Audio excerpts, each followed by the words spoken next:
Big ബോസിലൂടെ ഒരുപാട് ആരാധകരെ സ്വന്തമാക്കിയ വ്യക്തിയാണ് രജിത് കുമാർ. തന്റെ വിവാദ പ്രസ്താവനകളിലൂടെ പലപ്പോഴും വാർത്തകളിൽ ഇടം നേടിയിട്ടുണ്ട് രജിത് കുമാർ. സ്ത്രീവിരുദ്ധവും ഹോമോ ഫാമിലിക്കും ശാസ്ത്രവിരുദ്ധവുമായ പ്രസ്താവനകളിലൂടെയാണ് ഇപ്പോൾ രജിത് കുമാർ വാർത്തകളിലെ വിവാദ നായകനാകുന്നത്.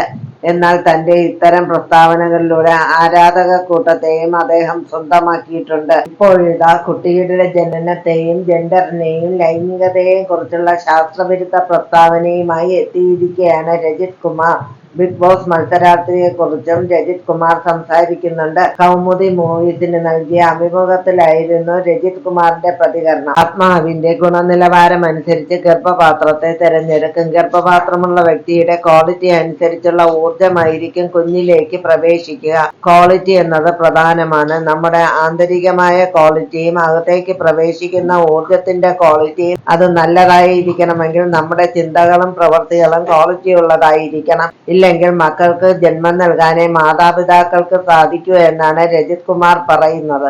അങ്ങനെ വന്നാൽ മക്കൾ വാഴത്തോട്ടത്തിലെ ആൾക്കാരായി മാറും, തോന്നിവാസികളാകും, മാതാപിതാക്കളെ ഗുരുവായൂർ അമ്പല നടയിൽ കൊണ്ട് കളയും. മാതാപിതാക്കൾക്ക് വേണ്ടി ജീവിക്കുന്നവരുമുണ്ട്. അതൊക്കെ കുടുംബത്തിൽ നിന്ന് കിട്ടുന്നതാണ്.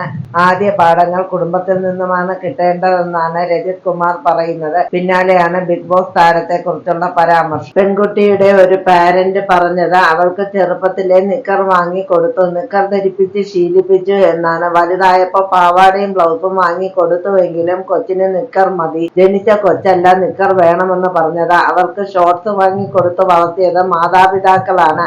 അങ്ങനെ നിക്കറിട്ട് വളർന്നതിനാലാണ് ആ പെൺകുട്ടിക്ക് മറ്റൊരു പെൺകുട്ടിയോട് ക്രഷ് തോന്നിയത്. ബിഗ് ബോസിൽ നടന്ന സംഭവമാണ് ഇതെന്ന് രജിത് കുമാർ. ചാന്ത് പൊട്ട് എന്ന സിനിമയിൽ ദിലീപിന്റെ വേഷം എങ്ങനെയുള്ളതായിരുന്നു? നമ്മളുടെ വേഷവും ചിന്തകളും നമ്മളുടെ ഓപ്പോസിറ്റ് ആളുകളുടേതാകുമ്പോൾ നമ്മുടെ ഹോർമോണിൽ മാറ്റം വരും. നമ്മുടെ ശരീരത്തിൽ 2 ഹോർമോണുകളുണ്ട്, സ്ത്രീയുടെയും പുരുഷന്റെയും. എന്നിലെ സ്ത്രൈണതയാണ് ഞാൻ ഡെവലപ്പ് ചെയ്യാൻ ശ്രമിക്കുന്നതെങ്കിൽ ഒറിജിനലിന്റെ അളവ് കുറയുമെന്നും രജിത് കുമാർ പറയുന്നു. ഇതൊരു ശാസ്ത്രവിരുദ്ധ പ്രസ്താവനയല്ലേ? പെൺകുട്ടികൾ നിക്കറിട്ടാൽ ഹോർമോൺ ചേഞ്ച് വന്ന് ലെസ്ബിയൻ ആകുമോ?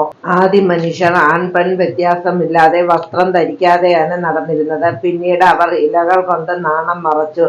അന്ന് ആണിനും പെണ്ണിനും വ്യത്യസ്ത വേഷമില്ലായിരുന്നു. അന്ന് സ്ത്രീകൾ നഗ്നത പ്രദർശിപ്പിക്കുന്നു എന്ന് പറഞ്ഞ് ലൈംഗികാക്രമണവും ഇല്ലായിരുന്നു. ഇലകൾക്കു ശേഷം മനുഷ്യൻ നാണം മറയ്ക്കാൻ ഉപയോഗിച്ചത് മൃഗങ്ങളുടെ തോലാണ്.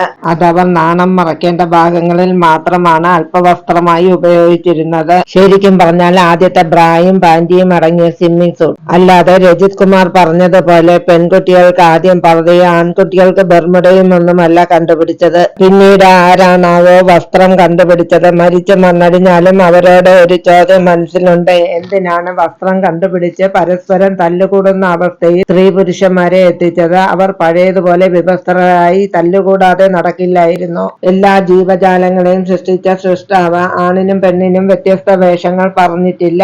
അതിന് ഉദാഹരണം നഗ്നരായി കുട്ടികൾ ജനിക്കുന്നത് തന്നെ. പിന്നീട് ആണിനെയും പെണ്ണിനെയും വ്യത്യസ്തമായി കാണുന്ന മനുഷ്യരാണ് ആണിനും പെണ്ണിനും വ്യത്യസ്ത വസ്ത്രങ്ങൾ നൽകിയത്. ഇന്ത്യ പോലുള്ള ചില രാജ്യങ്ങൾ ഒഴിച്ചാൽ ബാക്കി പല രാജ്യങ്ങളിലും ആണിനും പെണ്ണിനും ഒരേ രീതിയിലുള്ള വസ്ത്രധാരണമാണുള്ളത്. പെൺകുട്ടികൾ ആൺകുട്ടികളെ പോലെ വസ്ത്രം ധരിച്ചാൽ ലെസ്ബിയൻ ചിന്ത വരും എന്ന രജിത് കുമാറിന്റെ അഭിപ്രായം മോഡേൺ വസ്ത്രം ധരിക്കുന്ന പെൺകുട്ടികൾക്കെതിരെയുള്ള ആക്ഷേപം തന്നെയല്ലേ? ഒരിക്കലും പർദ്ദ ധരിച്ച് സ്പോർട്സിന് ഇറങ്ങാൻ പറ്റില്ല, ഷോർട്സ് തന്നെ ധരിക്കണം. അങ്ങനെ ഷോർട്സ് ധരിച്ചിറങ്ങി രാജ്യത്തിന് അഭിമാനമായി മാറിയ ധാരാളം സ്ത്രീകൾ ഇന്ത്യയിലുണ്ട്.